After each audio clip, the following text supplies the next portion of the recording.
name is Thomas Hash. I am from Dublin, Virginia, and heading west on the Southern Tier bicycle route. I'm Mike McMillion from southwestern Virginia in a little town called Pulaski, headed west on the Southern Tier. Started in St. Augustine, Florida. January 5th, back tire in the Atlantic Ocean. So that puts us 43, 44 days down the road. Yep.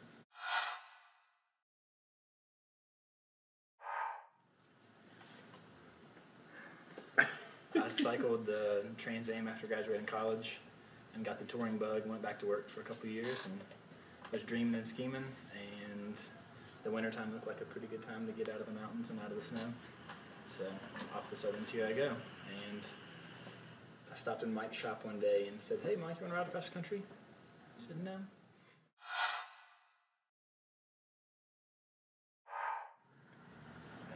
A series of rapid changes.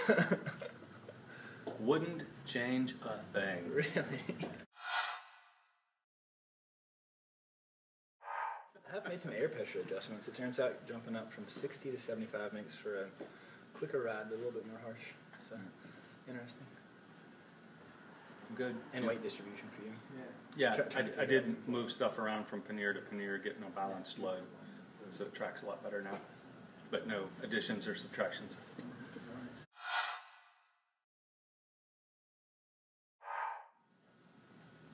Coffee.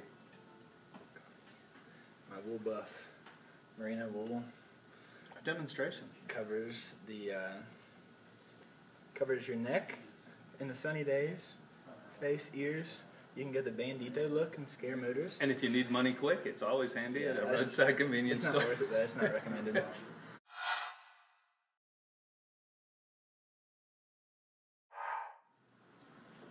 When I got to the top of Emery Pass, I would have given anything for the winds to calm down instead of trying to blow me off the side of that mountain.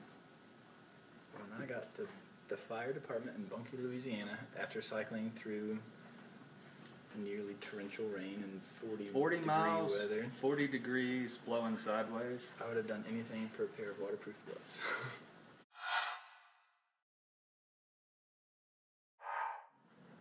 I got to see a panther in Texas. I was getting ready to throw down camp and was kind of surveying the site, picking out where I was going to put my sleep pad, and I noticed something moving from bush to bush. It was like that purple part of the evening where it's not really dark yet, and it's a big cat, and then I realized it was a huge cat and it was pretty close, so it was a panther slinking along, and I remounted my bicycle and pedaled 2 more hours to make sure I had plenty of room between me and that critter. I saw one of the most rare sights of cycling, which would be a live armadillo. I actually did not know they existed in hopping around all cute roadkill form.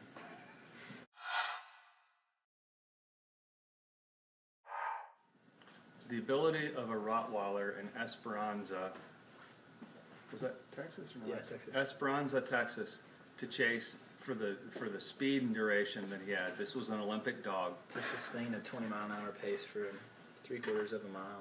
And then he ran us to a T intersection and waited to see which way we turned, and then cut through the brush, exploded out, and chased us for another half mile on the other side, and we both had to agree that was one of the most talented dogs we've ever seen. Never barked. He wasn't interested in scaring us off. He was interested in a meal.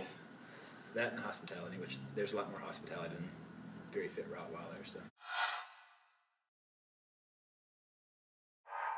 Do not overplan it. Do a little bit of planning, but get started on it, because you can't take into account everything that could happen, and just be flexible once you're out there, but get started. I've heard of people taking years trying to plan every little detail. Just do the trip. Yeah. And if it doesn't turn out the way you want, do it again. Pack a good attitude and try to remain positive.